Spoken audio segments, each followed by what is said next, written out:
Harbor Highlights. Today is Monday, March 31st. Today is the first day of the fourth marking period. Make sure to check your schedule as elective classes may have changed. On today's show, we have footage from our choir day and an interview update on choir. We also have another weather project. This and more, so stay tuned.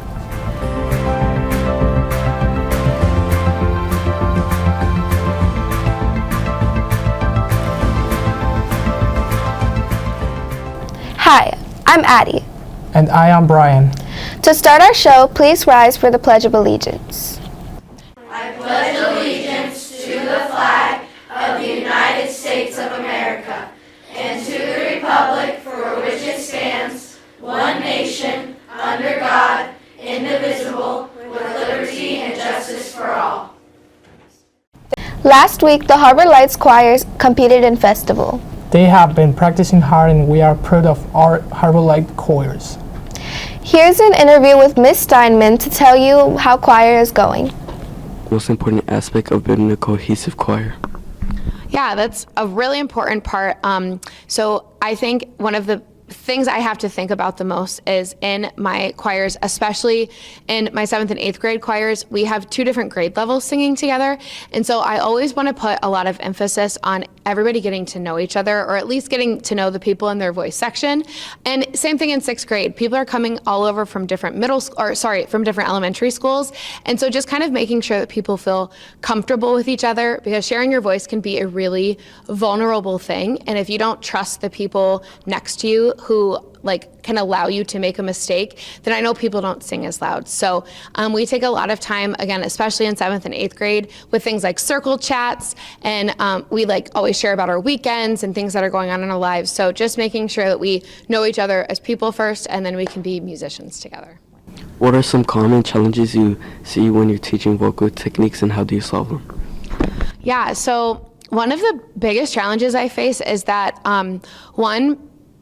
people come into choir thinking that they need to be a good singer, but that's not something you hear people talking about with band and orchestra.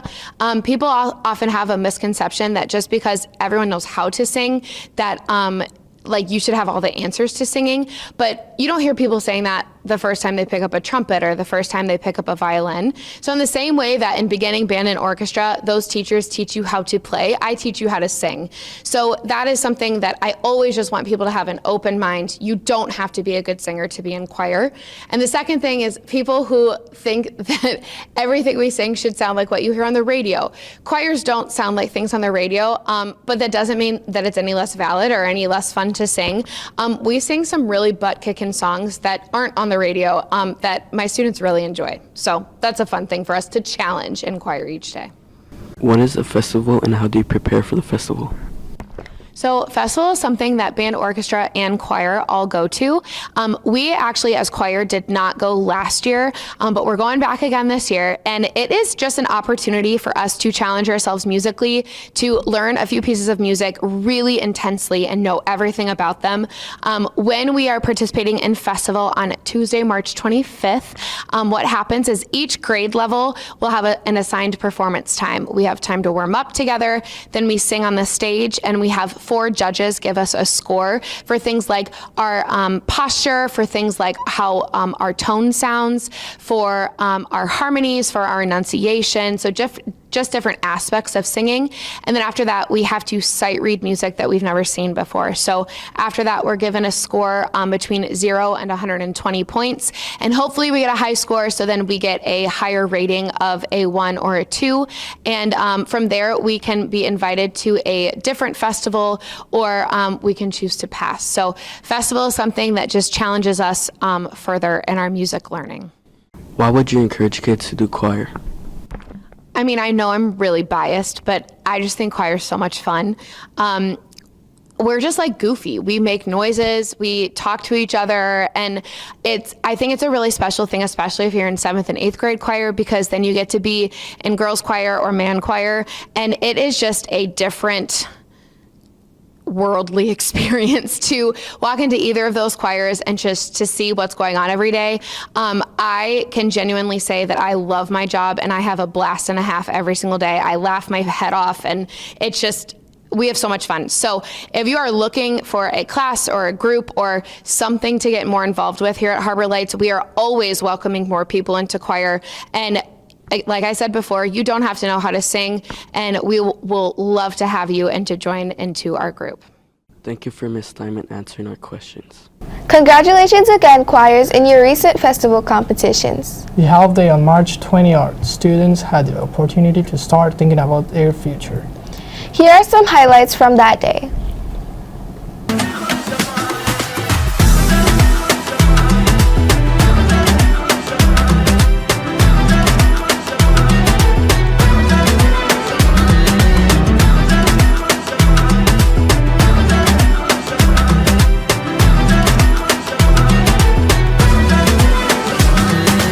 In Naviance, we answered some questions. And they gave us some careers we might be interested in.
We hope this day helped you to be a little more college, career, and life ready. A special thank you to our community members that came to present, as well as the many high school students. We also want to thank our counselors for organizing this amazing event. Now for this week's general announcements. Hi, I'm Sue. And I'm Braxton. We have many clubs and activities. Make sure to read the daily announcements for the latest update for something that might sound good to you. 8th graders, are you interested in being a part of Student Senate in high school? Today, in Academy, you will find out how to apply and the requirements. Be involved with senior survey or in homecoming, assembly preparation, prom planning, and more.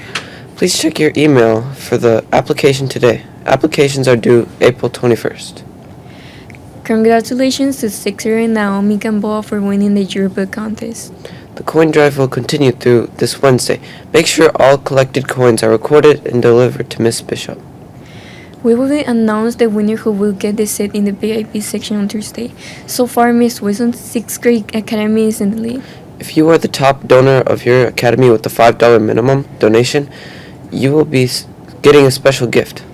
We will be celebrating being healthy in our support of the American Heart Association with a special assembly on Thursday. Now for our book talk of the week.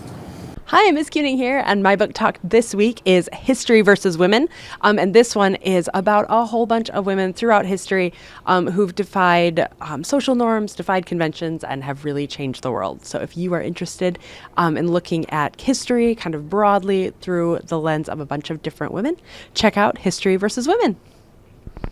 That was great to have some recommendations for Women's History Month. Now over to sports. Thanks, I'm Noah. And I'm Max. Our spring sports teams are practicing and will start games after break. There's an exciting opportunity for West Idaho students to go cheer on the varsity basketball team. Wednesday, April 30, they will be challenging Forest Hills Central at the LMCU ballpark where the Whitecaps play. There is a bus available for free transportation, and when you ride the bus, you get into the game for free. You must sign up by April 25th to secure your spot on the bus. Talk to varsity coach Mr. Bateman with any questions. Now back to the anchors. It's been great seeing the creative projects from the 6th grade science class. We have our final one today. Let's watch.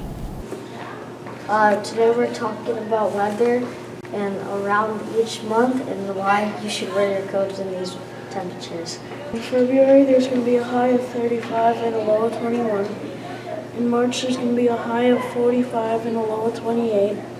In April, there will be a high of 58 and a low of 38. In May, there will be a high of 69 and a low of 48. And all of these are Holland, Michigan temperatures around the months. And as you can see in February, it's going to be snowy snow. March, it's going to start getting more green out for the grass.